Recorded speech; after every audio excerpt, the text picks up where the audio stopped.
Welcome back to MindTwistHorror. I know many of you drift off to these stories each night. So before sleep pulls you under, let's do something a little different. Drop a comment below and tell me where in the world you're listening from tonight. It's always fascinating to see how far the darkness travels. And if these stories are keeping you company, go ahead and like the video. Subscribe, so she knows where to find you. Now, lay back, close your eyes, and listen closely, because tonight's story might follow you into your dreams. There's a moment, just before sleep takes over, where your body begins to drift, but your mind stays wide awake. That's the moment they wait for. The ones who knock. The ones who whisper. When the world goes quiet, and the room feels heavier than it should, you start to notice things. The way your blanket doesn't feel like it's just over you anymore. The way the air tastes a little colder. The way silence suddenly feels crowded.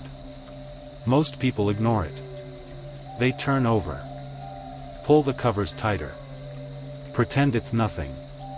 But if you've ever truly listened, really listened, in that quiet moment before sleep, then you've heard it. A knock. Just 3. Slow. Deliberate. Not loud, but too real to forget. That's how it started for me. Every night, at exactly 2:13 a.m. 3 knocks. Always from a different place. Sometimes from the wall behind my bed. Sometimes, the ceiling. One time, I swear, it came from underneath my pillow. This is the story of how it began. And why I don't sleep without the lights on anymore. If you've ever heard a noise late at night you couldn't explain, drop "heard it" in the comments right now. Let's see how many of us have felt that same cold silence. 3 years ago, I moved into a dusty little apartment just outside the city. Nothing fancy. No doorman. No neighbors knocking with welcome cookies. Just an old wooden staircase that creaked under its own weight. And windows that fogged up when it rained. It was quiet. The kind of quiet that settles into your bones. The kind of quiet I was looking for. You see, I'd just gotten out of something messy. A relationship, a job, a life. I wanted a place to start over. Somewhere no one knew me. Somewhere no one would knock. The first night, I slept better than I had in months. The rain outside helped. That soft rhythm against the windows. Like nature whispering, "You're safe now." But on the second night, something whispered back. It was late. Past midnight. I had just turned off the lamp beside the bed. The room was dim, lit only by the hazy orange glow of a street lamp outside. I remember the way the shadows clung to the corners. How the air felt unusually still, like the apartment was holding its breath. I was almost asleep when it happened. It came from the wall behind the headboard. Close. Too close. Not from the hallway. Not the floor above. Right behind me. Inside the wall. I didn't move. My eyes were open, staring at the ceiling. Listening. But the knock didn't come again. No whispers. No creaks. No footsteps. Just silence. I told myself it was the pipes. Old building. Pipes always make noise, right? Still. I stayed awake until the rain stopped. The next morning, I searched the wall. Knocked along the wood. Checked the apartment next door. It was empty. No one had rented it in months. I told myself I was overthinking it. That my brain was still wired from city life. Looking for patterns, alarms, danger. But deep down, I already knew. This place wasn't as quiet as it claimed to be. Let me ask you this. If you heard 3 knocks behind your bed, in the middle of the night, would you check? Or would you pretend you didn't hear anything? Type "I'd check" if you'd get up. Or "I'd freeze" if you'd stay in bed like I did. By night 4, I gave in. I couldn't take not knowing anymore. So I placed my phone on the nightstand. Hit record. Screen down. No light. Just the mic, waiting in the dark. I tried to sleep. But I couldn't. Not really. You ever try sleeping when you know something's watching you? Or listening? Around 2 a.m., I finally drifted off. The rain helped. That soft tapping on the glass, it almost made me believe everything was okay. But in the morning, when I played back the audio, there it was. The knock. But I already knew I'd hear. That whisper. It wasn't mine. Wasn't background noise. It was deliberate. Spoken slowly. Clearly. As if it knew I'd be listening the next morning. That voice didn't just come from the room. It came from inside the recording. As if the phone captured something I didn't hear in real time. I replayed it. Again. And again. Each time, the knock. And then.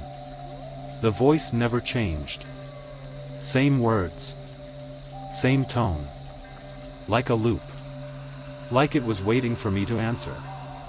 I checked the apartment. Every room. Every lock. Every vent. Nothing. There was no sign that anyone had come in. No open windows. No footprints. No misplaced furniture. And that's what made it worse. Because when nothing's there, but something still speaks to you, you stop trusting reality. I deleted the file.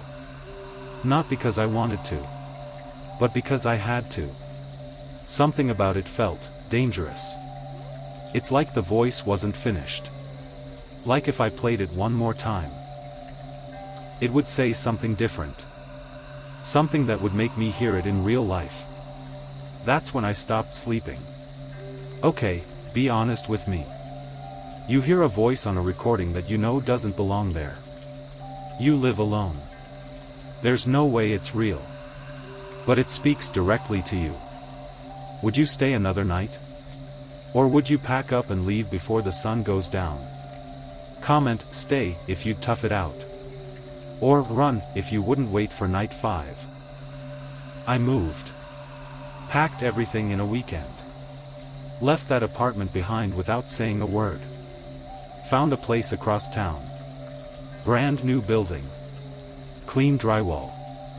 Sealed windows. New locks I changed myself. The first night, nothing. Second night, just the rain. Third. Fourth. I almost believed it was gone. Then came night 5. This time. It didn't come from the walls. It came from the ceiling. Not just the ceiling above me. The ceiling directly over where I lay. The space between the light fixture and the attic. I could almost feel the vibration through the plaster. It was the same pattern. Same time. Same rhythm. But now, it was closer. I didn't even hesitate. I got in my car that night and drove. Didn't pack. Didn't look back.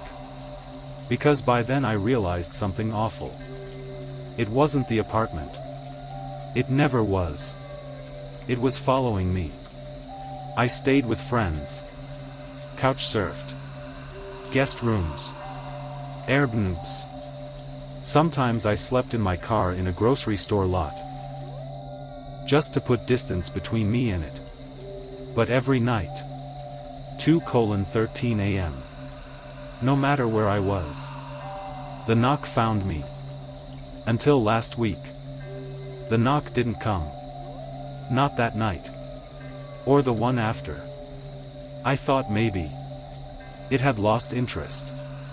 Maybe whatever it was had finally gotten bored.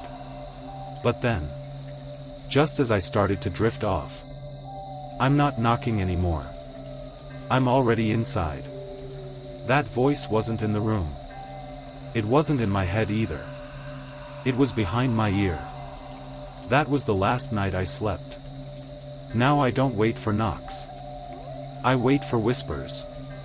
If you heard that just now, or if you thought you did, comment, "He's still here," so I know you made it to the end. And if you want more true scary stories told in the quiet of rain, stories that stay with you after the screen goes dark, like this video. Subscribe to MindTwistHorror. Because next time, I'll tell you what happens when you finally knock back.